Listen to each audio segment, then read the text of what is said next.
before like I got the burrs seasoned, it was almost unusable, especially for espresso. Really? Filters, obviously. Like 078S. Yeah. So the 078S was a tricky one because it's one of those products where when I initially got it, the 78, I was kind of blown away pretty much initially. Okay. Even just straight off the bat, like grinding with it, like I realized there's something like special going on with those burrs. Okay. With this, it had a lot of seasoning to go through. For people who haven't watched the review, then go watch it. But before like I got the burrs seasoned, it was almost unusable, especially for espresso. Really? Filters obviously more forgiving. Yeah. But yeah, that was a tricky one because I think we spent about like a month and a half brewing and drinking coffee just like solely with that grinder, which is why the review took so long. We like Timemore also ended up sending it to us quite late. Wow. So yeah, I mean, but now that it's broken in, I really enjoy the grinder. So there's a lot of controversy between the seasoning your grinders. Okay. Yeah. And for your experience, it matters, right?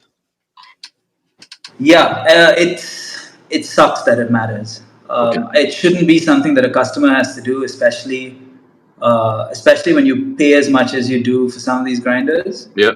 But it's a tricky conversation. I think, like right from Scott Rayo to James Hoffman, like Wendelbo, they've been having this conversation for a while now. But yeah, it's part of the. I mean, like for those of you who don't know about seasoning, I'm not sure like if all of your viewers know. It's basically when these burrs, like they precision cut out of factory, the burrs actually have small burrs which are like metal, like small like microscopic parts. It's very meta, but the burrs have burrs, and there are also like inconsistencies in the machining process.